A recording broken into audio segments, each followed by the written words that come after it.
Assalamualaikum warahmatullahi wabarakatuh. Saya Rosyita Fediana dari Fakultas Hukum Universitas Muhammadiyah Malang. Dan di sini saya akan membahas isi materi dari mata kuliah yang sedang saya tempuh saat ini, yakni Hukum Tata Negara atau biasa disingkat HTN 3. Kemarin saya terutama sudah membahas mengenai lembaga negara dari utama, bantu, dan sekarang yang kita bahas adalah lembaga negara di daerah. Jadi makin mengerucut. Apakah ada lembaga negara di dalam daerah? Tentu ada.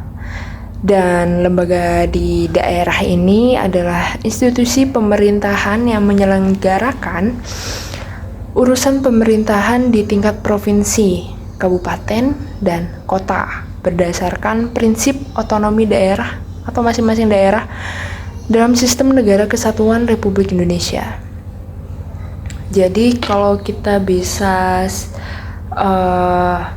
umumnya dalam struktur lembaga negara di daerah ini ada gubernur di provinsi, lalu bupati, kabupaten, mengerucut ke bawah ada wali kota, atau wali kota ini kepala daerah dibantu oleh wakil kepala daerah dan bertugas memimpin penyelenggaraan pemerintah daerah. Sebenarnya jabatan dari bupati atau wali kota ini hampir setara, namun wali kota ada di sini, jadi bupati ada di sini gitu. Tapi tugasnya sama. Ada beberapa yang beda, Dewan Perwakilan Rakyat, lalu ada Dewan Perwakilan Rakyat atau daerah, atau biasa disingkat DPRD. Dan DPRD ini lembaga legislatif daerah yang berfungsi membuat peraturan daerah, mengawasi pelaksanaan pemerintahan, serta menyerap aspirasi dari masyarakat gitu. Apa sih fungsi dan wewenangnya lembaga-lembaga yang ada di daerah? Pertama, menyelenggarakan urusan pemerintahan umum sesuai dengan otonomi daerah. Lalu yang kedua, membuat peraturan daerah yang mendukung pembangunan dan pelayanan publik. Yang ketiga, mengelola sumber daya daerah untuk kesejahteraan masyarakat yang berada di daerah tersebut. Dan yang terakhir adalah kepala daerah bertanggung jawab kepada DPRD dan pemerintahan pusat melalui laporan penyelenggaraan pemerintahan.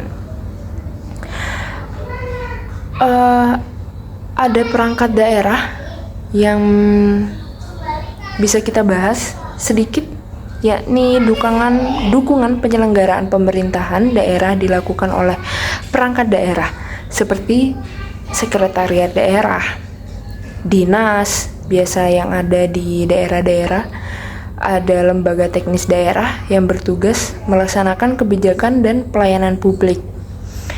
Jadi kesimpulan dari lembaga negara di daerah di Indonesia, yakni lembaga negara di daerah berperan penting juga dalam menjalankan otonomi daerah, mempercepat pembangunan, dan meningkatkan pelayanan kepada masyarakat sesuai dengan karakteristik dan kebutuhan daerah atau wilayah masing-masing. Seperti itu. Hanya seperti itu yang bisa saya bahas. Lebih kurangnya mohon maaf. Next kita ke materi selanjutnya. Wassalamualaikum warahmatullahi wabarakatuh.